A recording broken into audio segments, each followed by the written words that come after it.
या घडीची सगळ्यात मोठी बातमी आहे। राष्ट्रीय तपास यंत्रणा अर्थात एनआयएनं आज महाराष्ट्रातून तिघांना ताब्यात घेतलेला आहे।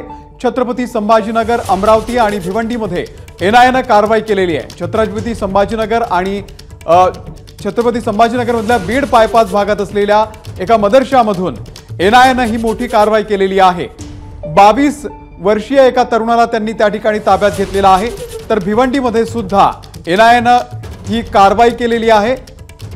या ठिकाणी 45 वर्षीय कामरान अन्सारी आणि अमरावतीच्या छायानगरमधून एका 35 वर्षीय व्यक्तीला ताब्यात घेतलेला आहे।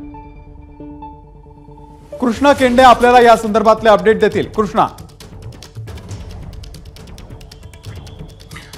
एनआयएनं देशभरात एकाच वेळी अनेक शहरांमध्ये या ठिकाणी छापे टाकलेले आपल्याला पाहायला मिळतात। छत्रपती संभाजीनगरमध्ये देखील एनआयएनं कारवाई करत बीड बायपासवरून एका 22 वर्षीय युवकाला या ठिकाणी ताब्यात घेतलेलं आहे।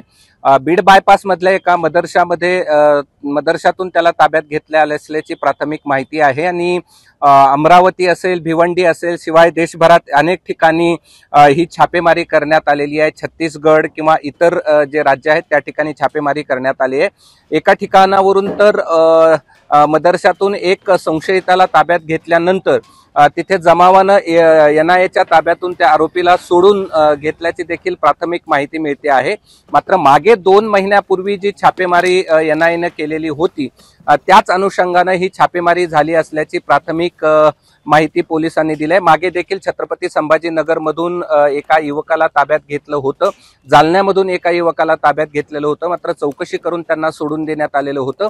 याच अनुषंगाच्या तपासामध्ये ही कारवाई झाल्याची प्राथमिक माहिती मिळते आहे। मात्र एनआयएच्या सूत्राकडून जी माहिती मिळते त्यानुसार छत्रपती संभाजीनगरच्या बीड बायपास मध्ये देखील एनआयएने कारवाई करत एका 22 वर्षीय युवकाला ताब्यात घेतलेला आहे। कृष्णा, धन्यवाद दिलेल्या या संपूर्ण माहितीबद्दल। एबीपी माझा, उघडा डोळे बघा नीट।